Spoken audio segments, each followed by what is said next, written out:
The corridors of St. Vincent Memorial Hospital echoed with a low, unyielding hum, the sort of sound that lingered even when everything else went quiet. It was the kind of white noise that wrapped itself around every sterile inch of tile and drywall, a constant reminder that life and death were daily neighbors here.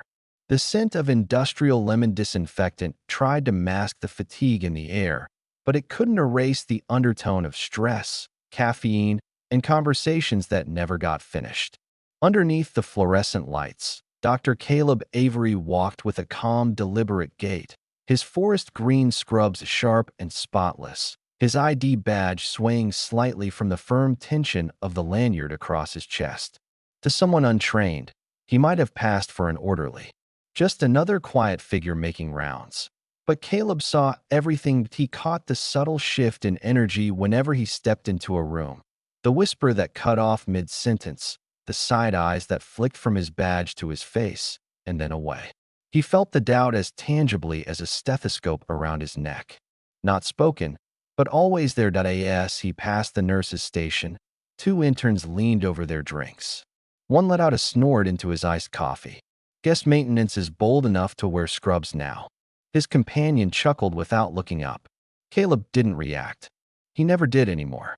He'd heard worse, like the time during his trauma rotation when a senior resident handed him his own chart, assuming he was the patient, or the time a hospital visitor asked him for a bathroom key. That morning, a tall figure blocked the entrance to the surgical lounge.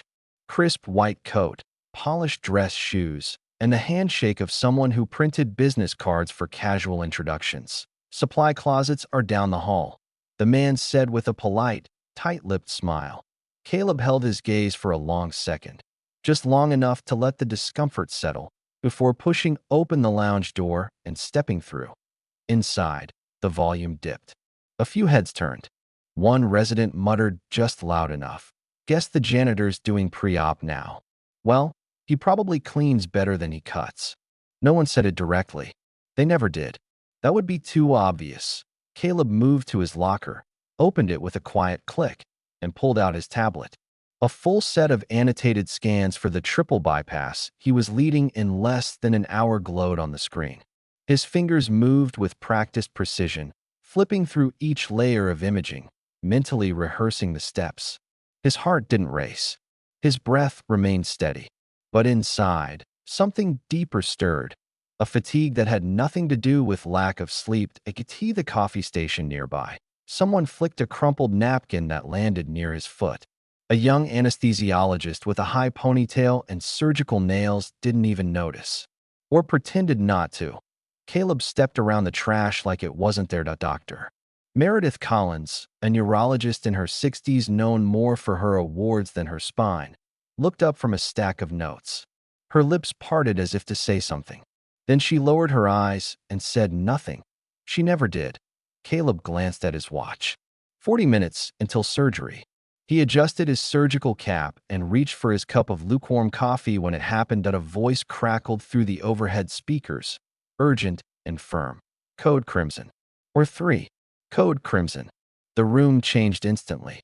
A tension rippled through the air, tightening every muscle, stiffening every posture.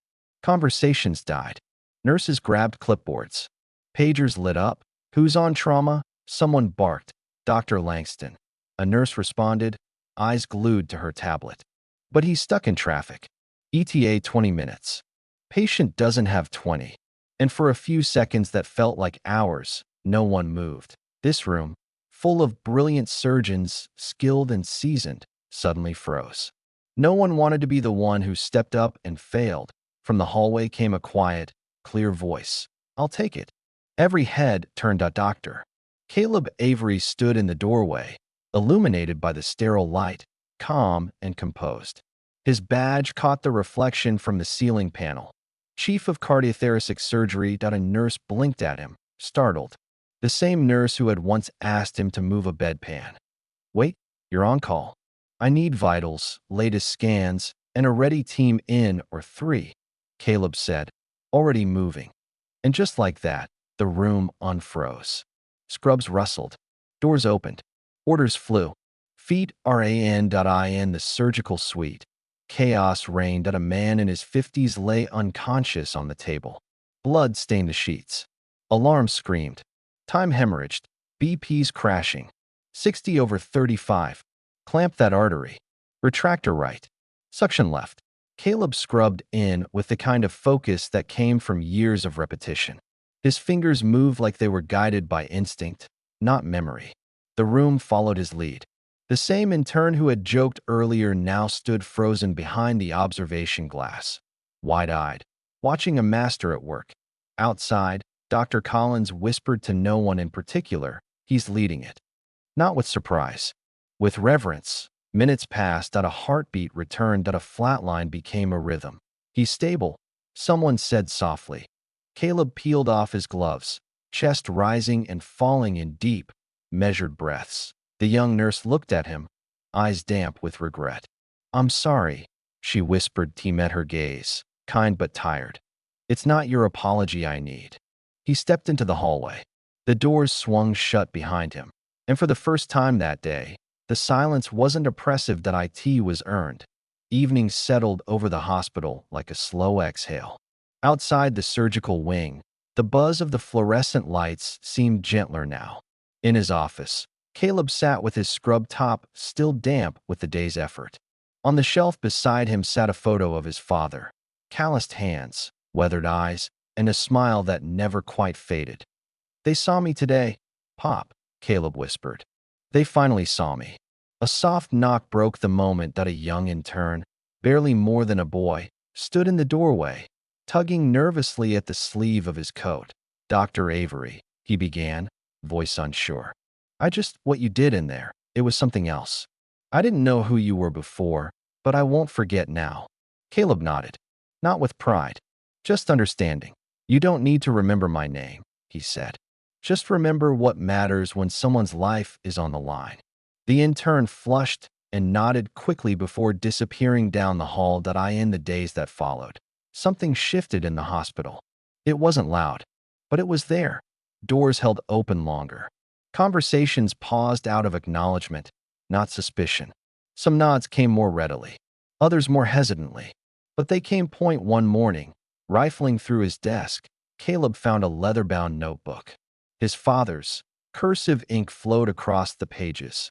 Observations, advice, quiet reflections. One line stood out in faded blue. "Even when the world won't look at you, never stop seeing yourself with honor." He closed the book, the words echoing louder than the noise around him. Later that day, an unscheduled meeting was called. Doctors filed into the staff auditorium with murmurs of curiosity. Dr. Jasper Monroe, the hospital director, stepped to the podium, clipboard tucked under one arm. "I want to recognize something that happened earlier this week," he said. Dr. Avery led a trauma procedure under extreme conditions. His leadership in or3 saved a life and showed what grace under pressure truly means. His eyes scanned the crowd. "We are honored to have him as part of this hospital. I expect that respect for him will be reflected in every department, from ER to administration." Applause broke out. Awkward at first, then steady. Caleb didn't smile. He just nodded once. It wasn't the praise that mattered. It was the recognition. As the crowd dispersed, a familiar face approached. Nurse Haley Sutter, the same one who once shoved a mop into his hands. "Dr. Avery," she said gently. He looked up. I wanted to say I was wrong. For earlier. For assuming." Caleb studied her. No anger. No satisfaction. "Next time, read the name badge," he said. Simple. True. And enough. That evening, as he walked near the supply corridor, he passed an older janitor pushing a cart. Their eyes met. The man nodded. "Just enough," It said. "I saw. I understand." And for the first time that week, Caleb Avery felt truly seen. Not for his title, not for the applause, but because someone who knew, had been watching, and that made all the difference.